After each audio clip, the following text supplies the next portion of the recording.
വിശുദ്ധ തോമസ് ശ്ലീഹ ഇരട്ട പിറന്നവൻ, ക്രിസ്തുവിൻ്റെ അരുമശിഷ്യൻ, ഉദ്ധിതന്റെ മുമ്പിൽ എൻ്റെ കർത്താവേ, എൻ്റെ ദൈവമേ എന്ന് ഏറ്റുപറഞ്ഞവൻ, ധീരതയോടെ ക്രിസ്തുവിനെ പ്രസംഗിച്ചവൻ, ഭാരതത്തിൽ ആദ്യമായി വചനവിത്ത് വിതച്ചവൻ, യേശുവിനു വേണ്ടി രക്തസാക്ഷിയായവൻ, ഭാരതത്തിൻ്റെ പ്രഥമ അപ്പസ്തോലൻ.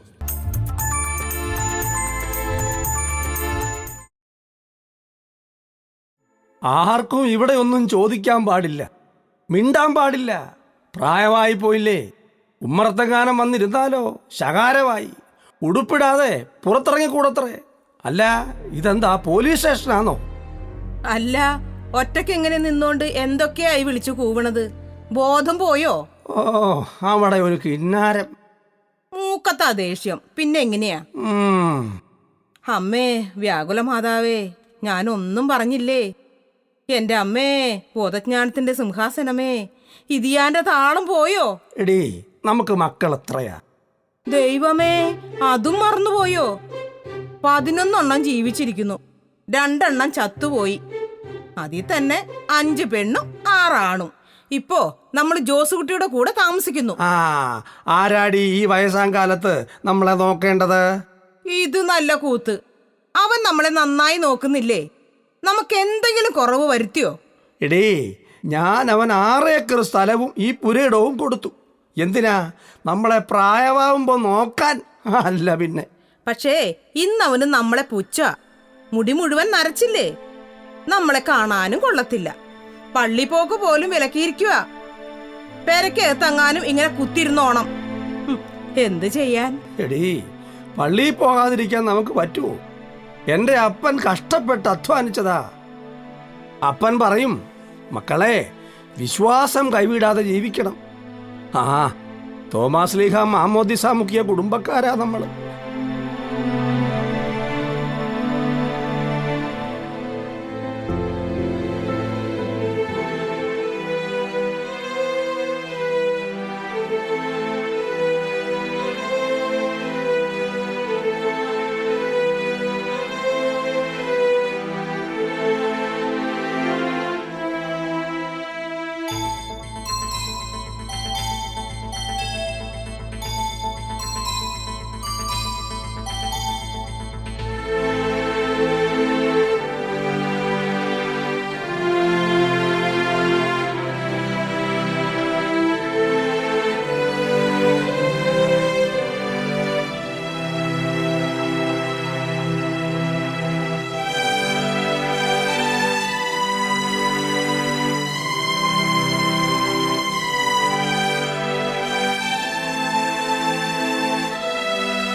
അപ്പൻ ഇന്നലെ പറഞ്ഞ കഥയുടെ ബാക്കി പറ.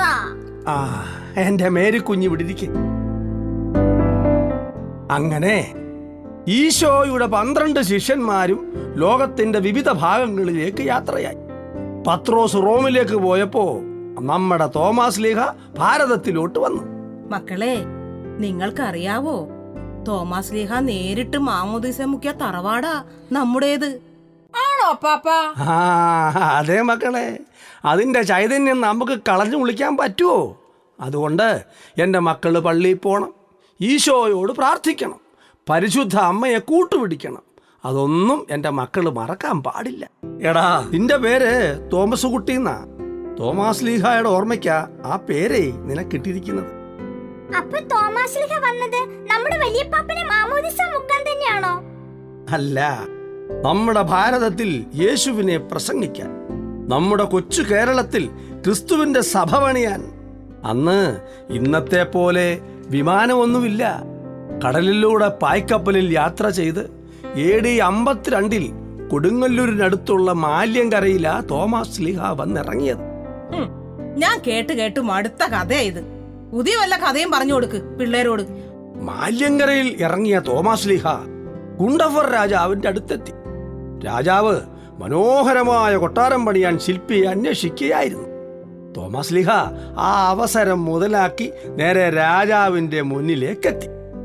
എടാ മക്കളെ, രാജാവ് തോമാസ് ശ്ലീഹായെ കാര്യമായി സൽക്കരിച്ചു, കൊട്ടാരം പണിയും ഏൽപ്പിച്ചു. അപ്പോ തോമാസ് ശ്ലീഹായ്ക്ക് ആശാരിപ്പണി അറിയായിരുന്നു അപ്പാപ്പ? തോമാസ് ശ്ലീഹായ്ക്ക് അതെല്ലാം അറിയായിരുന്നു കുഞ്ഞേ. കൊട്ടാരം പണിയാൻ ആരംഭിച്ചു. ഈശോയുടെ സ്വപ്നത്തിലെ ആ കൊട്ടാരം. അതൊക്കെ പോട്ടെ. എടാ കുഞ്ഞേ, നീയാ ആ കൊട്ടാരത്തിലെ അവസാനത്തെ കണ്ണി. ആഹാ, കൊള്ളാം. നിങ്ങൾ അപ്പൻ്റെ കൂടെ ഇവിടെ ഇരിക്കുകയാണോ? പോയി പഠിക്കാൻ നോക്ക്. അപ്പൻ്റെ കഥ കേട്ടിരിക്കാതെ. എൻ്റെ അപ്പ അവർക്ക് പഠിക്കാൻ ഏറെ ഉള്ളതല്ലേ, അവരെ പഠിക്കാൻ പറഞ്ഞു വിട്ടൂടെ? എങ്ങനെയാ, രാവിലെ തുടങ്ങിക്കോളും അപ്പൻ്റെ ഒരു കഥ പറച്ചില്. മക്കളോട് മിണ്ടുന്നത് പോലും തെറ്റായോ? നിന്റെ ഈ പോക്ക് കാണുമ്പം ഈ അപ്പന്റെ മനസ്സിൽ ആദ്യ ഞാൻ കാത്തു സൂക്ഷിച്ച വിശ്വാസവും പാരമ്പര്യവും ഇനി നിന്നിലൂടെയാ മുന്നോട്ട് കൊണ്ടുപോകേണ്ടത്. അപ്പനും അപ്പൻ്റെ ഒരു പാരമ്പര്യവും. മക്കള് വാ, അപ്പനൊരു സൂത്രം കൊണ്ടുവന്നിട്ടുണ്ട്.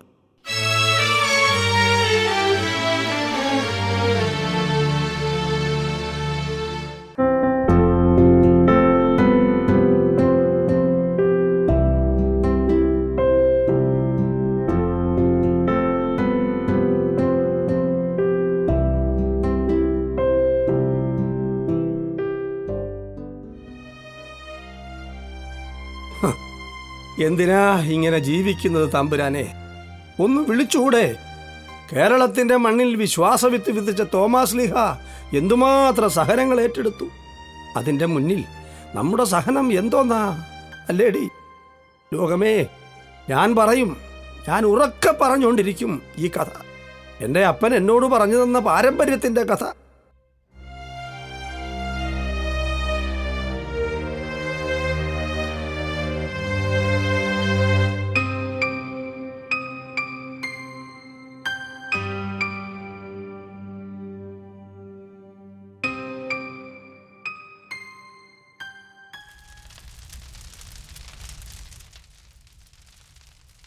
AD 52, 53 കാലഘട്ടങ്ങളിൽ കേരളത്തിൽ നിലനിന്നിരുന്ന പ്രധാന മതങ്ങൾ ജൈനമതം, ബുദ്ധമതം, യഹൂദമതം എന്നിവയായിരുന്നു.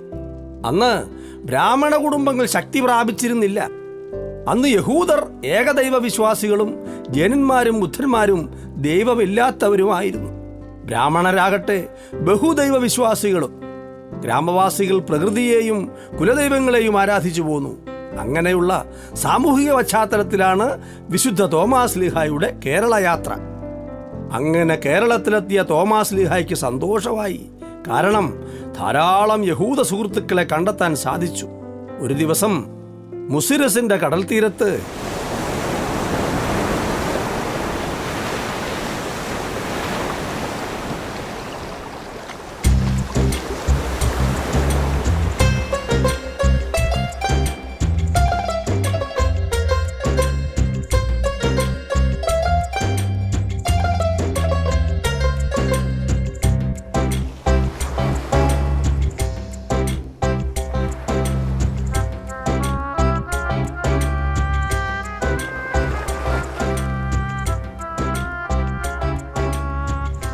ക്രിസ്തുവിൽ എൻ്റെ പ്രിയപ്പെട്ട സഹോദരരെ, നിങ്ങൾക്കെൻ്റെ ക്രിസ്തുവിൻ്റെ ശാന്തിയും സമാധാനവും ഞാൻ നേരുന്നു. അല്ല, അങ്ങ് ഇവിടെ രാജകൊട്ടാരം പണിയാമെന്ന തച്ചനല്ലേ? അതെ, തീർച്ചയായും. എന്നേക്കാൾ പ്രഗത്ഭനായ ഒരു തച്ചനാണ് എന്നെ ഇങ്ങോട്ട് അയച്ചത്. കൃത്യമായി കൊട്ടാരം പണിയുന്നതിൻ്റെ രീതികളും കാര്യങ്ങളുമൊക്കെ അദ്ദേഹം എനിക്ക് പറഞ്ഞു തന്നിട്ടുണ്ട്. പണി ഇതാ തുടങ്ങിക്കഴിഞ്ഞു. അതായത് ഇനിയും വേറെ ആൾക്കാർ കൊട്ടാരം പണിയാൻ വരും അല്ലേ? ഇല്ല സഹോദര, ഇനി ആരും വരാനില്ല. നിങ്ങൾ എൻ്റെ കൂടെ ഇല്ലേ? എന്നെ അയച്ചവന്റെ ശക്തി എന്നിലുണ്ട്. എൻ്റെ മനസ്സ് നിറയെ അവൻ മാത്രമാണ്.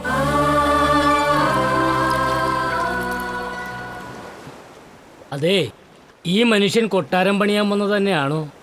പണിയായുധമൊന്നും കാണുന്നില്ലല്ലോ. എനിക്കറിയില്ല. അല്ല, എൻ്റെ ഒരു സംശയം ഞാനങ്ങ് പറഞ്ഞെന്നേ ഉള്ളൂ കേട്ടോ.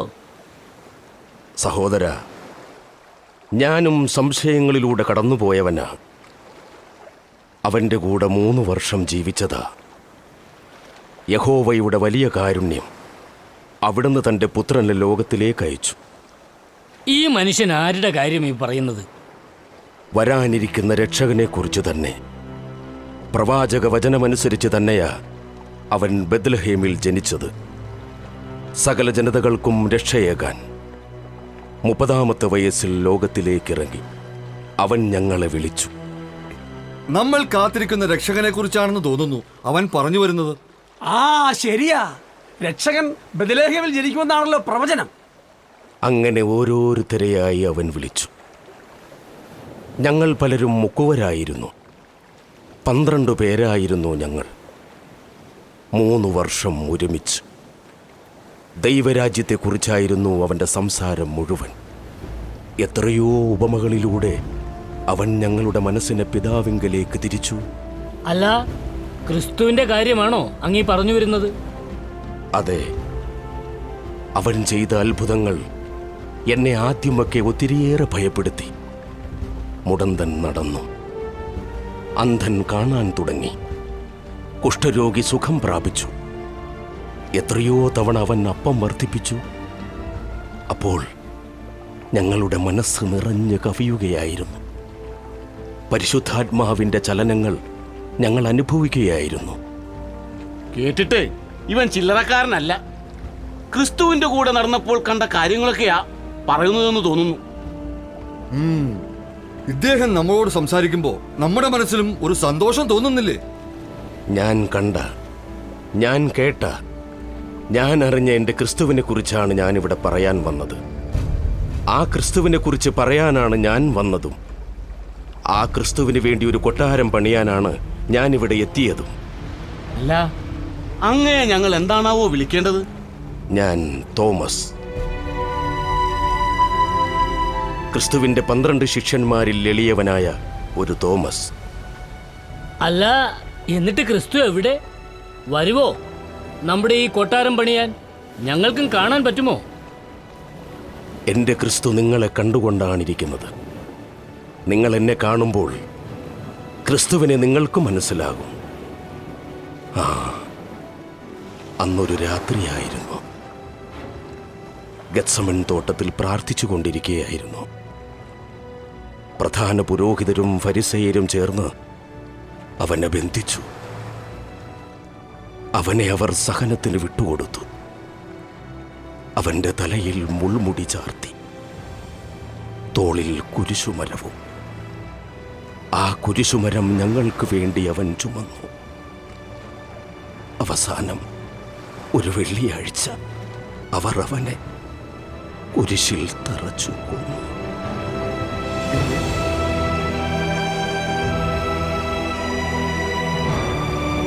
കുരിശിൽ തറച്ചു കൊന്നു?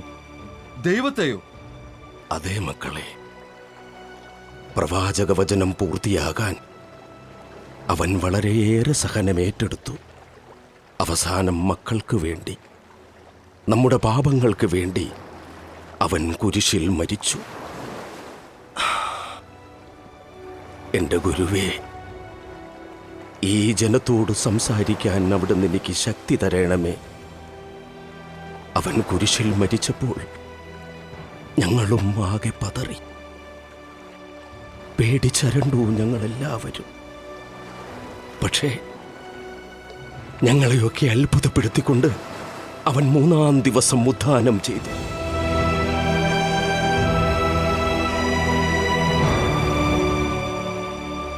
ഞങ്ങൾ അവനെ കണ്ടു. അവന്റെ ആത്മാവ് എന്നിലൂടെ ഇവിടെ നിങ്ങളോട് സംസാരിക്കുന്നു. സഹോദരരെ, ജീവിക്കുന്ന ദൈവത്തിൻ്റെ മക്കളാകാൻ എൻ്റെ യേശു നിങ്ങളെയും ക്ഷണിക്കുന്നു. അവൻ യഹോവയുടെ പുത്രനാണ്. ലോകത്തിലേക്ക് വരാനിരിക്കുന്ന യഹൂദരായ നമ്മൾ പ്രതീക്ഷിച്ചിരുന്ന രക്ഷകൻ. ആ രക്ഷകന്റെ സമാധാനത്തിലേക്ക് ഞാൻ നിങ്ങളെയും ക്ഷണിക്കുന്നു.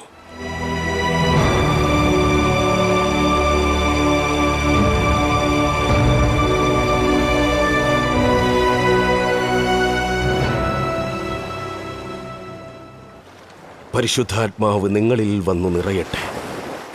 സഹോദര, ഇതാ ഞാൻ നിന്റെ പേര് മാറ്റുന്നു. ഇനി നിന്റെ നാമം ദൈവം നിനക്ക് തരികയാണ്.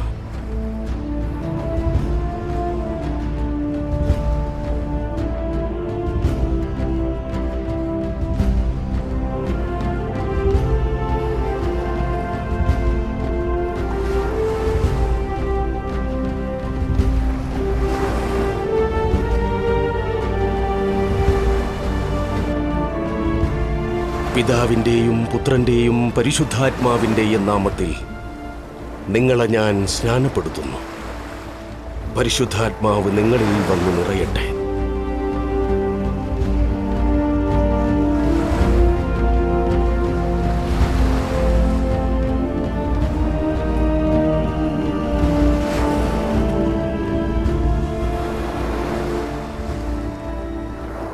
കർത്താവേ, ഈ ജനത്തെ നീ ചേർത്തു നിർത്തണമേ. സഹോദരങ്ങളെ, ഞാൻ പറഞ്ഞതും പഠിപ്പിച്ചതും നിങ്ങൾ മറക്കല്ലേ. ആ കർത്താവിൻ്റെ സ്നേഹത്തിൽ നിങ്ങൾ ഒരുമിച്ച് കൂടണം. നിങ്ങൾ പ്രാർത്ഥിക്കണം. നിങ്ങൾ അവരോടൊപ്പം ചേർന്ന് പ്രാർത്ഥിക്കുമ്പോൾ ദൈവത്തിൻ്റെ ആത്മാവ് നിങ്ങളിൽ പ്രവർത്തിക്കും. ഞാൻ പഠിപ്പിച്ചതും പറഞ്ഞു തന്നതുമായ കാര്യങ്ങൾ ഒന്നും നിങ്ങൾ മറക്കാൻ പാടില്ല. ഞാൻ അടുത്ത സ്ഥലത്തേക്ക് പോവുകയാണ്. ഞാൻ വീണ്ടും വരും നിങ്ങളെ കാണാൻ. ഞാൻ പോകുന്ന വഴിക്ക് ദൈവത്തിൻ്റെ ആത്മാവ് എന്നിൽ പ്രവർത്തിക്കുവാൻ നിങ്ങൾ പ്രാർത്ഥിക്കണം. എൻ്റെ ക്രിസ്തുവിന് വേണ്ടിയുള്ള ദൈവരാജ്യത്തിൻ്റെ പണിയിൽ ഒത്തിരിയേറെ പണിക്കാരെ എനിക്ക് ആവശ്യമുണ്ട്. നിങ്ങൾ ഒരുമിച്ച് കൂടണം. ഒരുമിച്ച് കൂടി നിങ്ങൾ പ്രാർത്ഥിക്കണം. ദൈവത്തെ മഹത്വപ്പെടുത്തണം.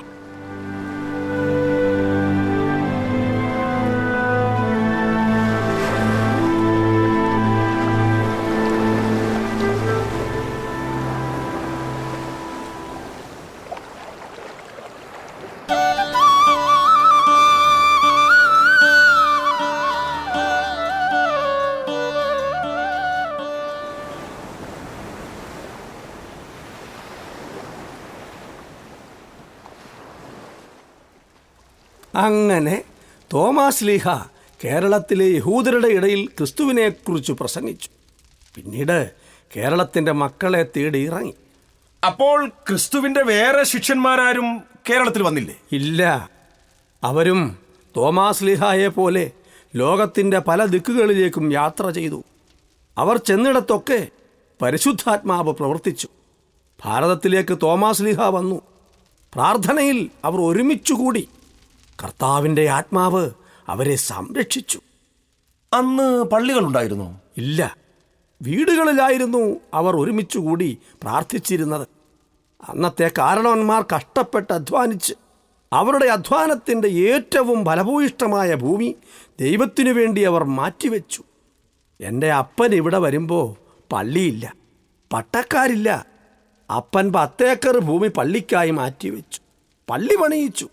അച്ഛന്മാരെത്തി, കന്യാസ്ത്രീകളെത്തി. പള്ളിയോട് ചേർന്ന് പള്ളിക്കൂടമായി, സെമിനാരികൾ തുടങ്ങി. സഭയങ്ങനെ വളർന്നു തുടങ്ങി. ആ ശരിയാ, ഞാൻ ഓർക്കുന്നു. അന്നൊക്കെ വിശ്വാസത്തിനു വേണ്ടി, ക്രിസ്തുവിനു വേണ്ടി നമ്മൾ ജീവിച്ചു. ദൈവിക കാര്യങ്ങൾക്കായിരുന്നു ഏറ്റവും പ്രാധാന്യം കൊടുത്തിരുന്നത്. അന്നൊക്കെ നമ്മുടെ വീടുകളിൽ എന്തൊരു ആഘോഷമായിരുന്നു. കല്യാണവും പള്ളിപ്പെരുന്നാളും വന്ന കപ്പയും തിന്ന് ദൈവത്തെ സ്തുതിച്ചുകൊണ്ട് നടത്തിയ പരിചമുട്ടുകളിയും മാർഗംകളി പാട്ടുകളും ഇന്നും എൻ്റെ മനസ്സിൽ അങ്ങനെ പച്ചകടാതെ നിൽക്കുന്നു.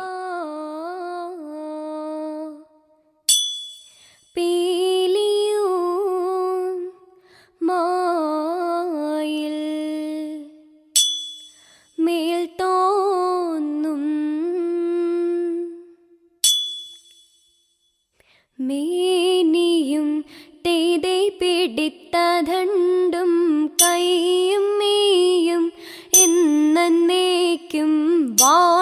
വാഴവേ തെയ്തേ വാഴ്ക വാഴ്ക നമ്മുടെ പാരീക്ഷയെല്ലാം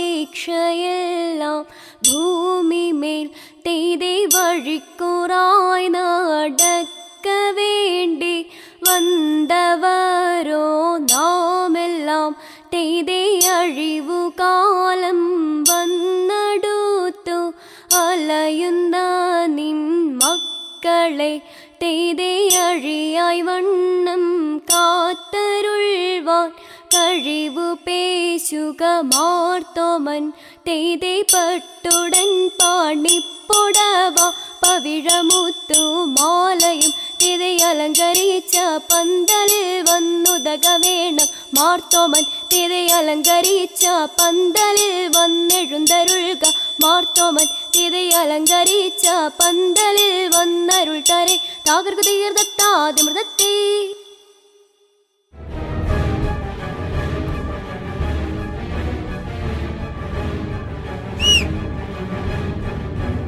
നമുക്ക് പരിചയമില്ലാത്ത കേട്ടിട്ടില്ലാത്ത ഒരു ദൈവത്തിൽ വിശ്വസിക്കുമെന്ന് പറഞ്ഞാൽ ആ ഈ വിദേശി നമുക്ക് ഇവിടെ നിന്നും തുരത്തണം.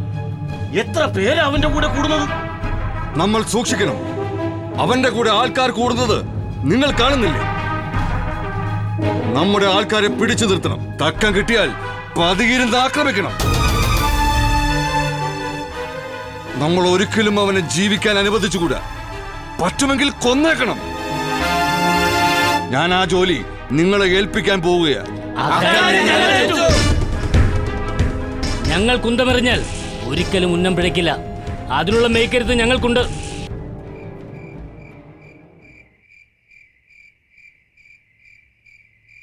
എന്നാൽ തയ്യാറായിക്കൊള്ളൂ. അവൻ സ്ഥിരം വന്ന് പ്രാർത്ഥിക്കുന്ന പാറയാണ് ആ മലയിടുക്കിൽ നിങ്ങൾ കാണുന്നത്. പതിയിരുന്ന് ആക്രമിക്കണം. പറ്റിയാൽ ആ പാറമടയിൽ തന്നെ കൊന്നിട്ടേക്കണം.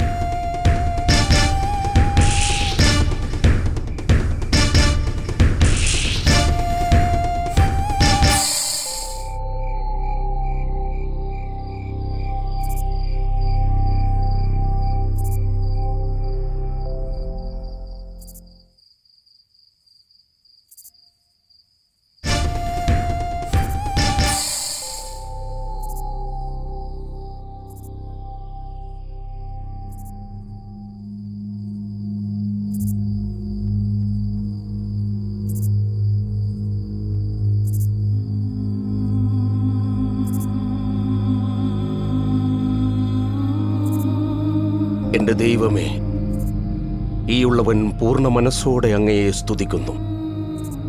എന്റെ പൂർണ്ണ ഹൃദയവും എന്റെ പൂർണ്ണ ശക്തിയും തന്ന് ഞാൻ അങ്ങയെ ആരാധിക്കുന്നു.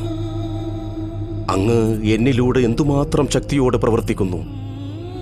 ഞാനല്ല, അങ്ങാണ് എന്നിലൂടെ യാത്ര ചെയ്യുന്നത്. അങ്ങാണ് എന്നിലൂടെ ഈ സഭ പണിയുന്നത്. എന്റെ പരിശുദ്ധ അമ്മേ,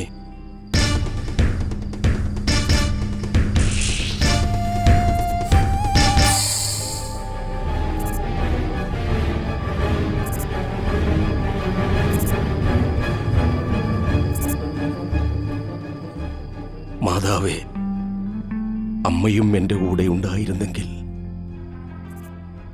തോമസ്,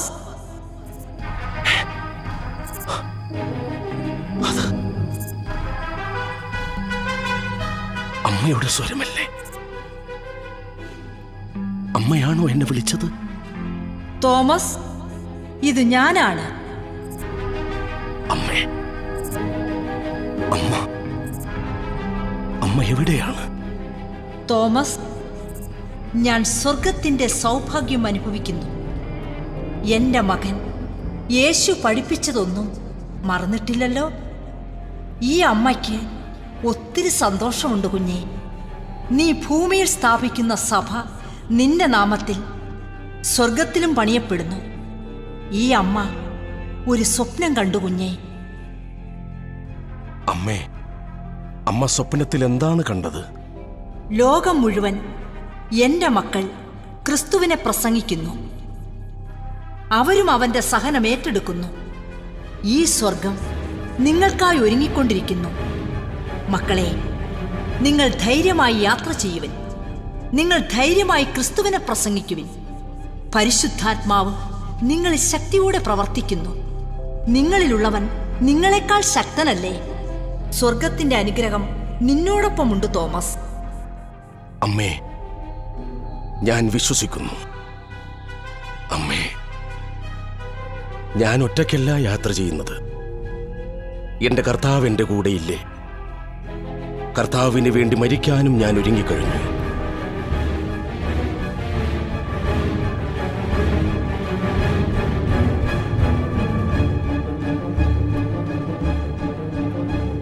അമ്മേ, കേരളത്തിൽ 7 പള്ളികൾ സ്ഥാപിച്ചു കഴിഞ്ഞു. വിശ്വാസികൾ ശക്തരാണമ്മേ. അവരിൽ ചിലരെ ഞാൻ അധികാരികളാക്കി. അവർ എല്ലാ ദിവസവും ഒരുമിച്ച് കൂടുന്നു, പ്രാർത്ഥിക്കുന്നു. പരിശുദ്ധാത്മാവ് അവരിൽ പ്രവർത്തിക്കുന്നു.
കലക്കി. അപ്പാപ്പൻ എന്റെ ചക്കര ഉമ്മ. എൻ്റെ മക്കളെ, നിങ്ങൾക്കിപ്പോ മനസ്സിലായില്ലേ അപ്പാപ്പൻ കാത്തു സൂക്ഷിച്ച വിശ്വാസവും പാരമ്പര്യവും? എടാ തോമസ് കുട്ടി, ഈ വലിയ കത്തോലിക്കാ സഭയിലെ ഈ വലിയ കുടുംബത്തിലെ അവസാനത്തെ കണ്ണിയാ നീ. അപ്പാപ്പ, എനിക്ക് തോമാസ്ലിയുടെ പേര് തന്നതില് അപ്പാപ്പന് താങ്ക്സ്. മക്കളെ, നിങ്ങൾ നല്ല കുഞ്ഞുങ്ങളാ. വിശുദ്ധിയോടെ നിങ്ങൾ ജീവിക്കണം. വിശുദ്ധരെ പോലെ വളരണം. മക്കളെ, ഈ അപ്പാപ്പനും അമ്മാമ്മയും ഇനി അധിക കാലമില്ല മക്കളെ. ഞാൻ കാത്തു സൂക്ഷിച്ച പാരമ്പര്യം നിങ്ങളെ ഏൽപ്പിക്കുകയാ. ഇനി നിങ്ങളിലൂടെ അത് കാത്തു സൂക്ഷിക്കപ്പെടണം.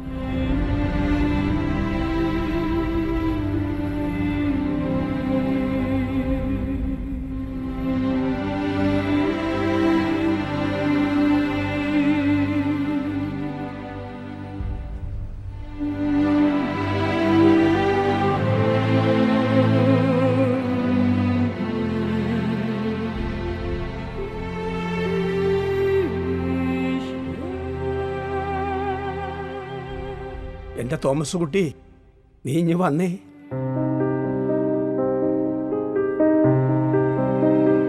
ആ, എന്റെ കുഞ്ഞേ, എന്റെ അപ്പൻ മരിക്കുന്നതിന് മുമ്പ് എനിക്ക് കൈമാറിയ സമ്മാനമാ ഈ കുരിശ്. ഈ കുരിശ് എവിടുന്നാ കിട്ടിയെന്ന് എനിക്കറിയില്ല. ഈ കുരിശ് ഞാൻ നിനക്ക് കൈമാറുകയാ. ഇത് നിന്റെ വിശ്വാസത്തിന്റെ അടയാളമായിരിക്കും. നിന്റെ അടുത്ത തലമുറയ്ക്ക് കൈമാറുന്നത് വരെ ഞാൻ പഠിപ്പിച്ച് കാണിച്ചു തന്ന വിശ്വാസം നീ കാത്തു സൂക്ഷിക്കണം.